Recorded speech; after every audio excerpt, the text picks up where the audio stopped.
Welcome to July's Tech of the Month, where we discuss all the latest news and reviews.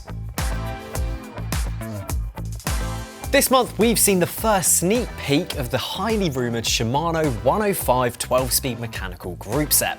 We've seen some pretty jazzy looking carbon wheels, and we take a look at some of the funkiest custom kit for this year's Tour de France. Plus, we have our choice for Bike of the Month, so be sure to stick around for that.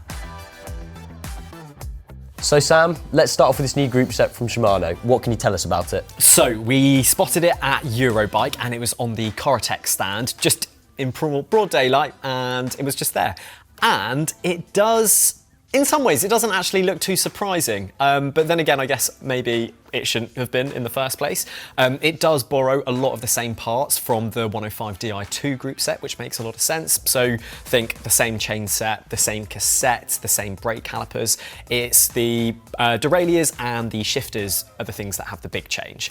The thing that was a surprise for me though is that the shifters themselves actually resemble the 11-speed shifters quite a lot. They maybe look a little bit more bulged and a little bit more curvy, but otherwise they basically look the same. And then the derailleurs themselves, they look pretty normal as well. But I guess, you know, Shimano will have been sitting on so much of this 12-speed tech for quite a while that they don't really need to push the boat out, you know, too far in any which way. So it looks like with the later release for the mechanical group set, Shimano are clearly trying to push their customers towards that electronic end of the spectrum. Yeah, definitely. I think they're doing that whilst also maintaining an offering in the mechanical space, because I think at the 105 level, you do still need a mechanical offering. I think what's interesting though, and what's quite different here compared to normal group set releases, is that there's no trickle down tech. In some ways, we're left in this very bizarre situation where you've got a mechanical 12-speed group set that's in some ways the best that's ever been created by Shimano, because there was never a 12-speed mechanical Ultegra or Dura-Race. But it does also leave the door open to actually upgrade the 105 mechanical group set, because now that it has gone to 12-speed, you could technically use an Ultegra or Dura-Race chain and cassette. You could use the same brake calipers. You could also use a Dura-Race or Ultegra chain set. And then not only would you save a whole load of weight, you'd increase the shifting quality, which would be quite nice. And obviously the aesthetic gain isn't to be sniffed at as well. So you could actually start to pimp out a 105 mechanical group set while still maintaining that mechanical shifting, if that's something that you really value. But that's kind of besides the point. That is kind of living in a dream world. But it does still look very interesting.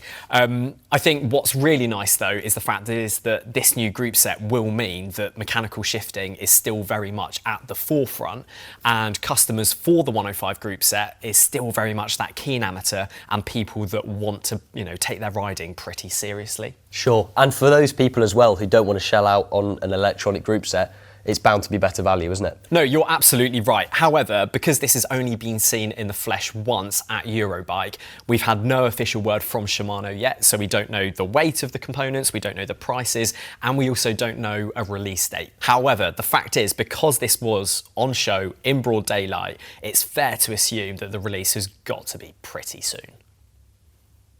Now, there was another cool piece of tech at Eurobike that we saw.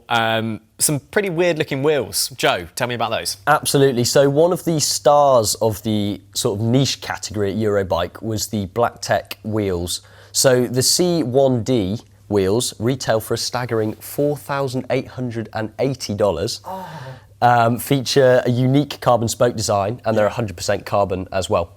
Okay, but what is the point of these wheels? Well, BLKTEC doesn't actually make any aerodynamic claims, and they're not especially light either at 1,500 grams for the pair. That's for a 40mm deep wheel set. They are hookless and feature a 27mm wide outside profile. Yeah. The internal rim width is 21mm, so again, not particularly wide. BLKTEC does state that they're compatible with anything up to a 35mm tyre.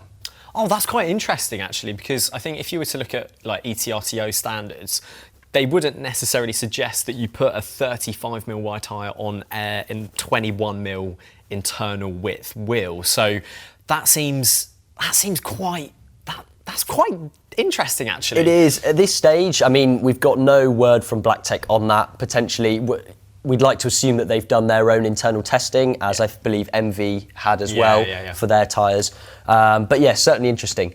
So who do you reckon these wheels are actually for then? Well, the 100% carbon design does put this towards the bling end of the market. BLKTEC makes it very clear that they're very rigid wheels, very stiff, although again, no figures on that. This is not something for the pro peloton though. I don't think we're going to see Tom Pidcock on these wheels or anything like that in the near future. But for the really sort of high-end custom builds, think your titanium bikes, all that sort of thing, for people that want to stand out, I think these wheels would be a pretty cool choice. Now then, it is that time of year again. As soon as June hits, the entire cycling world goes into Tour de France fever. One growing trend over the last few years is teams bringing their own custom pro kits to the Tour de France. Now, Team Sky really started this off in 2018 with their Orca kit, some of you may remember, which was designed to raise awareness for plastics in the sea. Reasons for custom kits now, though, span much wider, with everything from, respect out of the yellow jersey, the maillot jaune, for teams that wear a lot of yellow, to just simple sponsorship rebranding. But with several teams now bringing new threads to the tour, we thought it would be rude not to go through all the different custom kits and see what's hot and what's not. Absolutely. So we're going to kick things off with Bora Hansgrohe, who are actually celebrating 10 years of competing at the Tour de France. Now, they've switched out their usual patchwork kind of design to something which is a bit more of a marine green gradient kind of vibe. The jerseys also feature a really nice little touch, and I'm a big fan of this because the jerseys have the names of all of the Bora riders that have raced at the Tour de France over the past 10 years. So I think that's a really nice bit of a throwback and a nice little bit of history as well. So I think this kit looks pretty cool. I guess it's not too special. It's nice to see them do it. I wouldn't say the design's anything crazy, but I think what it stands for is actually just really nice. That's exactly right. I think they've hit the nail on the head here with a classy kit, understated, but with a nice meaning behind it. 100%. For me, that's definitely hot. Yeah, I'll agree with you there. That is one hot kit. Up next, we have the reigning Tour de France champions in the shape of Jumbo-Visma. Now, a team that often sports a lot of yellow on their jersey has had a little redesign to get rid of any yellow jersey confusion. Their kit is now much darker and features constellations, which Jumbo says shows their understanding for hard work making dreams come true. It's quite deep. I don't know if I really pieced that together. Does that make sense to you? The story is potentially a little far-fetched. In fact, it comes from their collaboration with Efteling, which is a Dutch theme park, who used to have a bike-themed roller coaster called the Velodrome. I don't even think they have it anymore. Right, okay. I mean, this is feeling a little bit... I have no idea how to feel about this kit. I mean, if we look objectively about the kit and forget the slightly strange story that is kind of coming behind it, I mean, it's an all right looking kit. I guess it's not actually too drastically different to what they normally wear. There is definitely a lot less yellow on it and a lot more black, so hopefully that won't kill them when it gets really hot, because black kit is actually not that fun in the sun. But I mean, it looks nice. It's just not that different. You know what? I'm going to give this one it's not that hot. I'm in total agreement. I think it's just a bit safe for me. The Tour de France is the pinnacle of the sport and it's really a chance to show off. Other teams are bringing custom bikes and sort of much more outlandish kits, and I think I'm all for that. So unfortunately, a bit safe for me, I'm going to go not. Another formerly yellow outfit now in the shape of Uno-X. Now, they will be making their Tour de France debut this year. They've had some pretty well-timed sponsorship come on board in the shape of Raymer 1000, which is a supermarket chain. So their formerly mostly yellow jerseys has changed to predominantly red with yellow stripes. I think this is probably the most polarising kit of the bunch. Interesting. I think with their red Dare bikes as well, I think it could go quite well, but I'm not convinced personally. It's a bit much for me, so I'm going to say not. Fair enough. I think this is one kit that we'll definitely see out in the breakaway quite a lot. I imagine that's where we're going to see Uno-X get a lot of their airtime, because I think they are a wildcard entry for this year's tour, so they're going to want to capitalise on that. And so I imagine you're going to have to get used to seeing a lot of this kit. Do I rate it? You know what? It's not the worst. I'm going to sit on the fence on this one. I don't think it's that hot, but I don't think it's necessarily terrible. Yeah, I'm gonna stay in the middle on this one. Wait and see it out on the road. Yeah. Next up on the list, Bahrain Victorious, and this one, straight up, I'm a big fan of it. It's really, really nice. It's a pearl-inspired kit, and it kind of harks back to Bahrain's heritage, which I think is quite nice. It's got some pale gold grippers with kind of flashes of blue on there, and it just looks really nice. And I think this is actually going to be a pretty practical kit for the Tour as well, because a white jersey, you know, keeps the heat off in the sunshine, so I think that's really good. But I just really like the design of it, and it's quite understated. I think it still does a really good job for the sponsors as well. But yeah, I genuinely just really like this kit. To be honest, I actually think this is nicer than their normal kit, I'd say. What do you think? I'd be inclined to agree with you. I think they've done a really great job, haven't they? And it's just so, again, classy's the word, isn't it? White. There's something about a white bike, white kit, white helmets. Rudy Project and Merida, their team sponsors as well, have gone the extra mile to create a fully custom outfit, and I just think it looks really smart. I think definitely hot. Yeah, they're going to look really good at this year's Tour. Now, obviously, you know, following the tragic accident a couple of weeks back at the Tour de Suisse, Bahrain Victorious lost team member Gino Mader. Now, those tragic circumstances have meant that the team is going to be racing in honour of Gino at this year's Tour. So I think everyone here at Cycling Weekly would like to express our condolences to the team and family and friends, and we wish them the very best.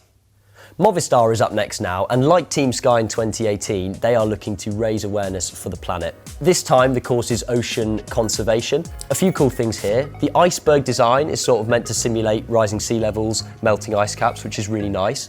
As well, they're actually going to be auctioning off all these jerseys signed by every rider that does the Tour and the Tour Femmes avec Zwift after the race, and all proceedings of that raffle will go towards ocean conservation projects. Wow, that's really good. You'd love to see that, actually. And the kit itself, you know, there's a very good reason why you'd want to own it. It's because it actually looks amazing. Absolutely.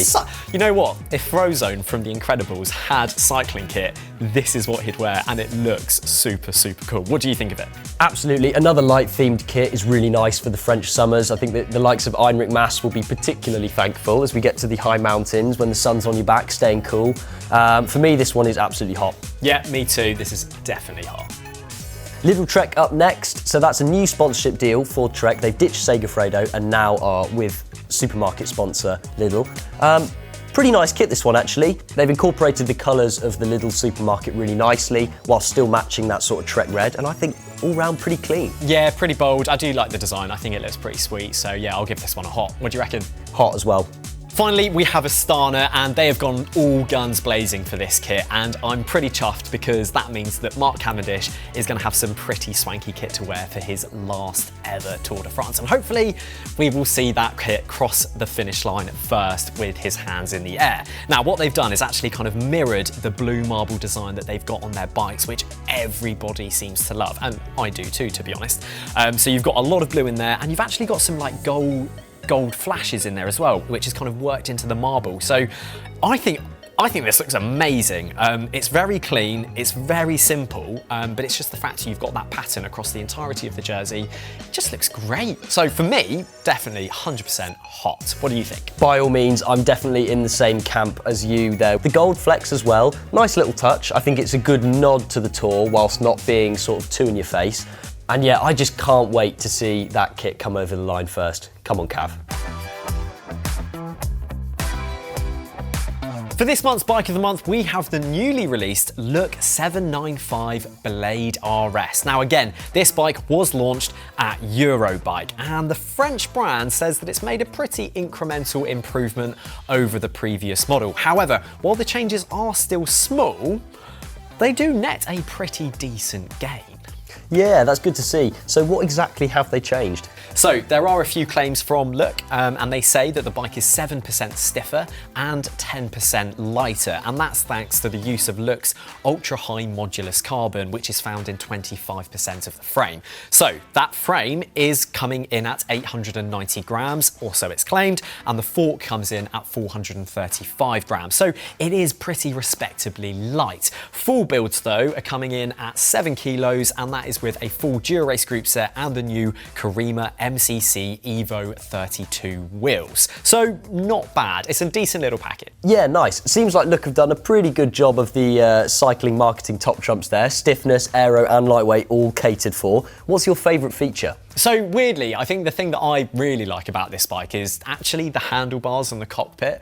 Usually we tend to see bikes coming with carbon all-in-one pieces, which pretty normal. But what I like about the bars that are found on the Look is that the stem and the handlebar, it's a two-piece setup, but at first glance, it actually looks like an all-in-one piece. So what you can do is you can select your handlebar width, you can select your stem length as we used to do in the olden days, and then you can make sure that your bike fit is perfectly nailed. So I do really like that level of adjustability. However, the only downside to that is that you're only ever going to want to do that once. It's not a job you're going to want to do all the time, rerouting cables and hoses and getting it all set up again. So I'd say if you do go for one of these bikes, make sure you get a bike fit early on so you know exactly what you need, get the parts and then have it all built up and then kind of forget about it. And actually the other thing that I do like about this bike, just the tube profiles. They're very slightly tweaked over the previous version, but they are a little bit more aerodynamic and they just look a little bit more purposeful, which is really nice. So I think this is actually a nice little package, and this bike has been out in the wild for quite a long time. It's being raced by Cofidis this season in 2023, and it was also being used last year in 2022. So perhaps we'll see this bike piloted to a victory at the Tour de France this year. Maybe it'll pick up a stage. Pricing for the 795 Blade RS starts at £8,490 or $9,000 or €8,490, and that is, of course, for a complete bike. Let us know down in the comments which is your favourite custom kit that's going to be seen at the Tour de France this year. If you enjoyed the video, then please do drop it a like, subscribe to the channel for more content, and we will see you again very soon. Yeah, that makes sense. Well, as a junior national time... Oh, he's not. Well, as a junior national hill climb champion, would you use these tyres on your bike? To be honest, absolutely. I think the weight we